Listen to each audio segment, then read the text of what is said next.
está repensando essa questão, até pelo que o Judiciário, Justiça Federal, está estabelecendo, e não se aceita mais a questão de corrupção no país. Isso é conceito, nós estamos numa mudança de conceito. Isso é tão forte que está na iminência de tirar a presidência da República. Nós estamos vendo, a imagem dela está fisicamente até definhando. Eu até assustei, fazia tempo que eu não a via na TV, né? Problema de saúde.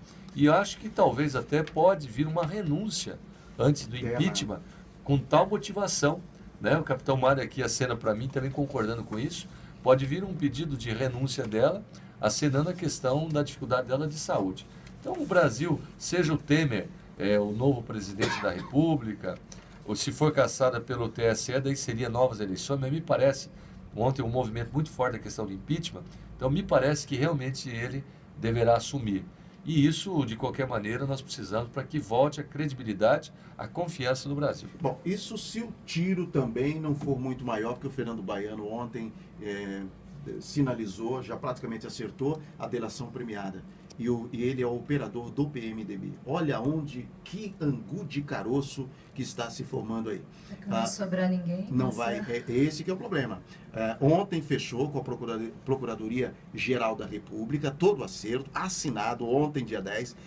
3 anexos já foram fechados do acordo e ele vai entregar tudo. Inclusive é um clima de terror no Congresso Nacional, tremendo, né? Porque ele tem aí, diz que vai entregar todos. E ele é o operador do PMDB. Michel Temer é do PMDB. O Cunha é do PMDB. Renan é do PMDB. Como é que fica? Quais os partidos mais, vamos dizer assim, mais evidenciados nessa questão da Operação Lava Jato? Seria o PP, o PMDB e o PT.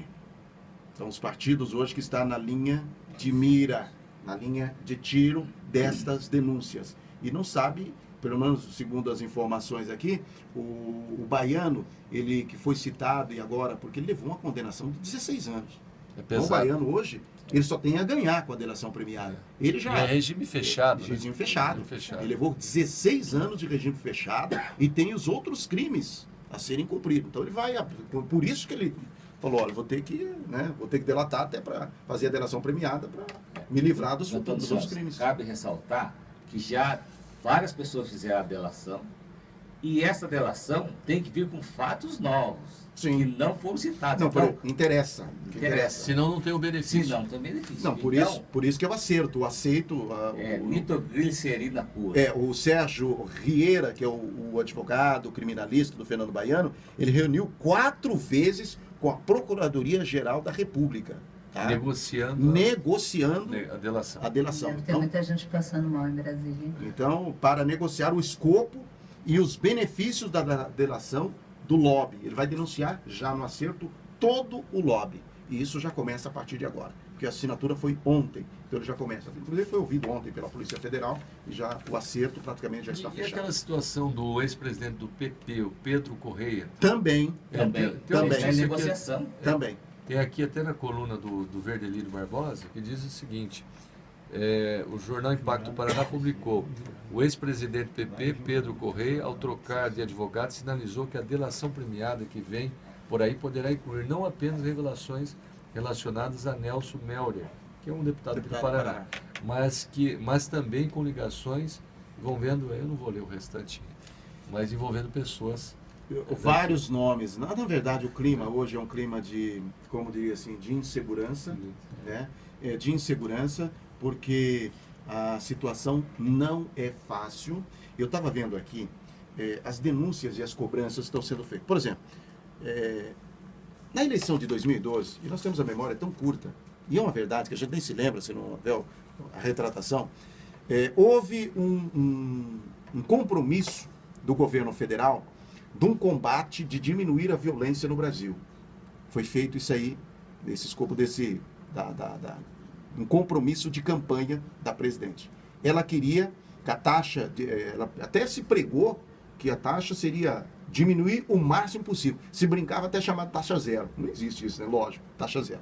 Aí agora, estou dizendo o seguinte, ninguém mais se falou sobre a questão da violência no Brasil, não se fala, principalmente a nível de governo, um projeto que seja apresentado para diminuir a violência no país. Eu não sabia, eu acho que poucos brasileiros sabem, você sabe quantas pessoas foram assassinadas por dia no Brasil em 2014, ano passado? Não sei. 128 pessoas assassinadas no Brasil durante o ano de 2014. Se até o presente momento, o ano de 2015 supera 2014. Vai superar 2015, o ano de 2014. E segundo as informações e a cobrança, 5 anos do governo federal, nada foi feito. O Ministério da Justiça diz que está fazendo um levantamento, um diagnóstico, levantando dados, inclusive junto à Casa Civil, para as devidas providências. Quer dizer, o governo está totalmente perdido. E não evidencia a 5 raiz anos. disso, a razão disso. Pelo menos um plano, né, de governo nesse sentido, de fazer um mapeamento, porque se mata tanto no Brasil. Primeiro passo seria esse mapeamento, que caberia ao Ministério da Justiça. Por que se mata tanto? Mata mais que guerra. Mata mais que em qualquer outro país do mundo. Mas você sabe o que, olhando assim o ministro também, com respeito falando, mas o ministro da Justiça hoje, me parece que está muito num viés político. Você pode ver que os grandes pronunciamentos de defesa do governo parte dele, até porque eu acho que ele até representa muito bem. Talvez o foco do Ministério da Justiça hoje esteja mais com o olhar no olho do furacão, da crise, do que propriamente em políticas públicas de evidenciar ou de combater a questão da criminalidade. Talvez até seja isso. Então seria o Pacto Nacional pela Redução de Homicídios no Brasil. Esse pacto nunca... Isso foi compromisso